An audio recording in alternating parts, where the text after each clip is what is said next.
President Uhuru Kenyatta has called for an urgent meeting with the East African Committee. Now, joining us all the way from Kenya is a political analyst, Benjamin Idolo, and give us more updates about this. Good morning, Benjamin. Thank you very much for joining us. Can you please tell us what you know about this urgent meeting and, what are some of the takeouts from it? Thank you. Good morning, and good morning to everyone, our brothers and sisters in Nigeria and the western part of Africa. Indeed, it's a pleasure to join you from Nairobi.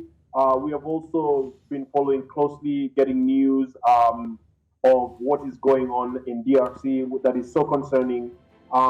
You might have noticed, and certainly we have, that former President Uhuru Kenyatta, our fourth president, now on assignment, assigned by President William Ruto, has actually uncharacteristically been around in Kenya for the last few days. We understand that there's a flare-up of sorts going on there.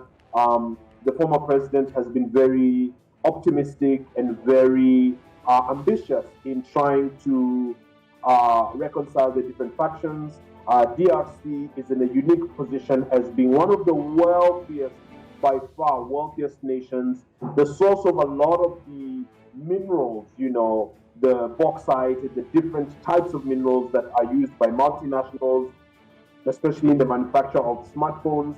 And yet, in all of these really high-priced, very rare earth minerals and gems and what have you, is debilitating poverty. A lot of fingers pointed to France, a lot of historical baggage. And so the president has been there really working hard, trying to reconcile factions, giving the way forward for a peace deal, much as had happened some years back, about 17 years ago, 18 years ago, in 2005 with South Sudan here, also brokered by Kenya. But again, the former president has expressed concern that this has kind of derailed in the last few weeks. He's optimistic that we can find a solution and a way forward. He's given the report to sitting President William Ruto. And indeed, this continues to be a very soft spot, a sore spot, a spot that as brothers and sisters in the spirit of Pan-Africanism, we here in Kenya are saying we cannot stand by and watch as DRC goes to the dogs. And just in the interest of full disclosure, our former president, who is himself from quite a big and dominant business family, is himself not pursuing anything in terms of investment, in terms of business from DRC, other than the facilitation of a peace formula, a peace process for the dear Democratic Republic of Congo. Mr. Idolo, would you also maybe, I'm trying to play devil's advocate here or something, would you say this might also be a waste of time? Because the people who are responsible for continued escalation of this crisis, major players here, don't seem to be a part of the conversation a lot. We blame a lot of things for the crisis in the eastern part of the continent. It's either it's mineral resources, or it is some terrorist group that, we're still not sure what exactly they want. Just random reasons. We even have mentioned, Tutsi crisis once again, and, the influence of the Rwandan government in some of all of this. Former President Uhuru Kenyatta, is he really going to achieve anything with all of this? Or is he just wasting his time having these talks that never go anywhere? If you remember, former Nigerian President Olusegun Obasanjo was able to achieve some level of success with the Tigrayan forces and Ethiopian government. So is Uhuru Kenyatta wasting his time here? First of all, I must commend you, because one of the things that Africa needs to grow into politically is courage. I mean, your question is very courageous. You don't mince any words. You are asking point blank, is this time wasting? And this is the kind of candor, the kind of candid assessment that can really serve our continent well. Because as I'm sure you'll agree with me, we do not have to be and continue to be, the laughing stock, the wretched of the earth, the always trying to catch up, the ones running behind. And so I'm going to answer your question in just really two simple ways. The first way is a philosophical way. Growing up, they always taught us, you know what, no matter how complex the situation is, never give up on an African state, on a brotherly state, on a state with so much potential. Just never give up, number one. And then number two, there are many pieces to this puzzle. You're right.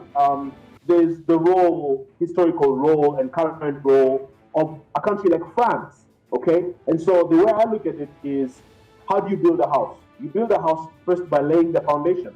You don't build a house by installing the windows. You don't build a house by first assembling the roof.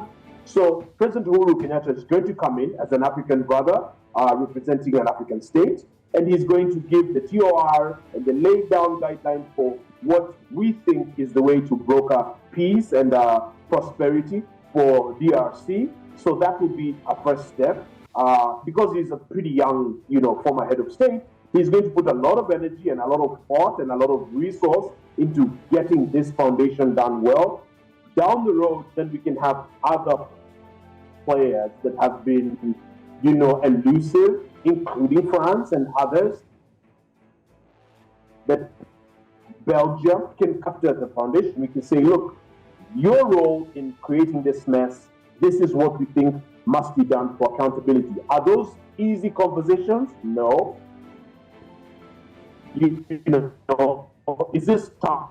Yes. The former president, and he's a friend of mine, I can tell just by his body language that this is weighing heavily on His Excellency, and where he doesn't want to fail. This is an assignment granted him that he accepted, that he signed. He missed one of the key meetings in the first days, and then wrote and said he would travel to DRC for the meeting. He's been doing that, and it's weighing heavily on him. And so again, it is a matter of getting the pieces to the puzzle together, as difficult as they are, starting with not giving up as much as this is a challenging thing, but to dismiss the entire thing as a charade and as a waste of any city. Lives are at risk, where lives have been lost, where a state's resource is not being used the way it should for the benefit of the people. Even one life lost is one too many, and therefore it cannot be said to be a waste of time under any circumstance. President Uhuru is going to do his very level best, and that will be his contribution and our contribution as Kenyan Republic towards our people in DRC. All right, these are very important points that you have mentioned. On a final note, what would you say that the people can do whilst we talk about the leaders? Is there any role that the citizens have to play in ensuring that we bring peace to the region? As you know, Kenya is under a new constitution, a constitution from 2010. A constitution, Kenya is under a new government, just 4 or 5 months old. These are conversations that we're having here every day. We are not, by any measure, the example for Africa, for the region even. But we are, in some senses, we're next door to Uganda. We are an example for vibrant democracy, where we, have a lot of public participation in everything that we're doing. A discussion on the electoral body, a discussion on the electoral system. Honorable Raila Odinga was in Nigeria just yesterday talking about the electoral system and his concerns about the changes that need to happen in the electoral system, changes that were occasioned when he was Prime Minister, along with President the late His Excellency Mwai Kibaki. And so public participation, we are getting ready as a country to offload some government parastatals that have been loss-making. The public participation is in a week. I, Benjamin Idolo, personally will be attending to discuss Kenya Airways, to discuss Kenya Pipeline, where we do funneling of our oil resources and what have you. And so what we bring to the table, what you can learn from Kenya, is the importance of having these discussions in a democracy, of detribalizing conflict, of detribalizing politics, so that you are not looking at people as, the Yoruba should do this, the South, the Muslim North, the what have you. These are important discussions to limit the divisions, obliterate them, and find unity. I actually run an organization called the Organization for National Empowerment, where one of our key advocacy, pieces on policy is uniformity on we have something called the Equalization Fund in Kenya, where we look at regions that have less resources, that get less rain, that have been historically marginalized, and then we allocate more resources for them to catch up and have a sense of uniformity, and therefore a sense of equality, a sense of equitability, and therefore unity, and that's the only way you can have peace. And so that is what DRC can learn from us. It is our joy and our pleasure. Kenyans are watching very carefully what President Uhuru is doing. I don't think you've had any whiff of scandal in any way. He's been committed to this. We expect him to be committed to use resources in a fruitful manner and to find a solution and deliver to the person who assigned him, which is President William Ruto, the fifth president, and for a positive solution where we can now come in as brothers and celebrate and say, look, we achieved this. We're happy to do this. We expect if we ever had a problem, DRC can do the same for us.